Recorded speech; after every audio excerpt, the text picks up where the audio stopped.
Hi, I'm Alex Hamill. I'm a kinetic sculptor. My company is called Kinetic Barn, and my background is I'm a former engineer and operations manager.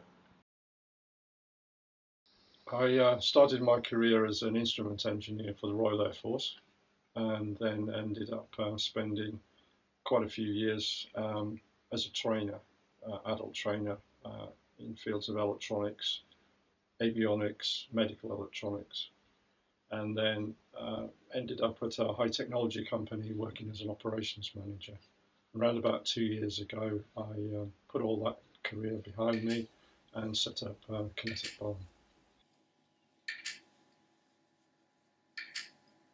These two wheels are just for decoration.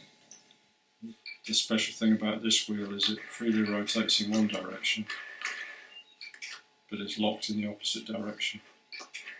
That's so that when the windings main gear wheel here that carries the constant torque motor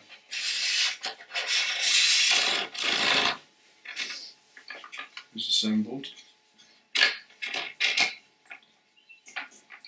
that it can be rotated anti-clockwise for winding, but then will not rotate in a clockwise direction, so all the energy from the spring can then be transferred into the rotary arm that carries the wheel that walks around the internal gear mechanism.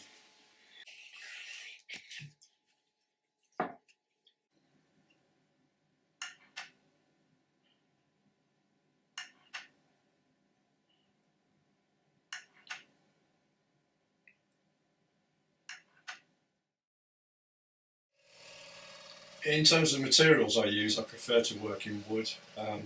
Wood in one sense is very forgiving, but in also another sense very challenging.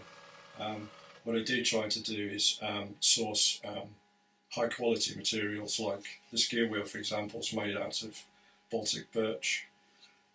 It's a very high quality plywood, but very stable in the sense that it stays, it retains its shape and size through various natural changes in temperature and humidity.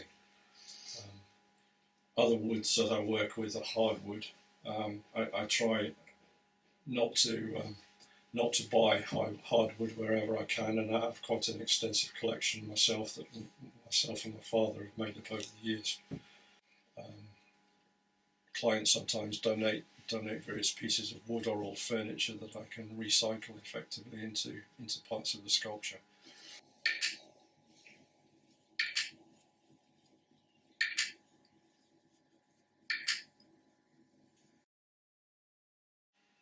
The principle behind the kinetic pieces that I'm currently working on comes from essentially what people would regard as clockwork mechanism. It's a constant torque motor, so it's a spring that you wind up, and the idea is you can wind the sculpture up first thing in the morning and it will run all day.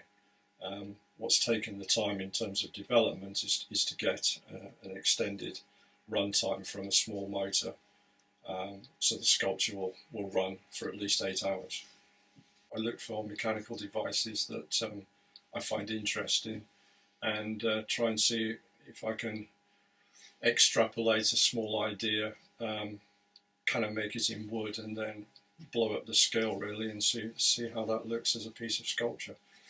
A typical piece of my work will probably take around a month in the workshop from start to finish.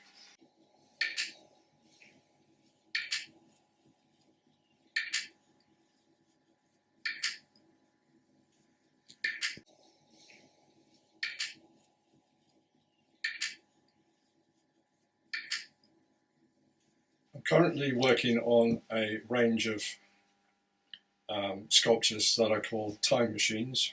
They're based on an internal involute gear that's inspiration has come from a Victorian pocket watch, whereby you can basically see the mechanism through the front of the watch. The only difference is that the scale that I'm working on is much bigger, but the idea, the principle is the same. People who are into kinetic art and steampunk sculptures can see more of my work at the moment. There's a Museum of Mechanical Art and Design over in Stratford upon Avon, where I have one piece in and shortly to have a second piece in. It's a pretty cool place because it's completely full of kinetic sculptures and steampunk work. Pretty unique in the sense I don't think there's another place like it. Certainly not in the UK, probably not anywhere else. And it runs like a museum. You pay an entrance fee, you can go around and look at all the work, and some of it's for sale.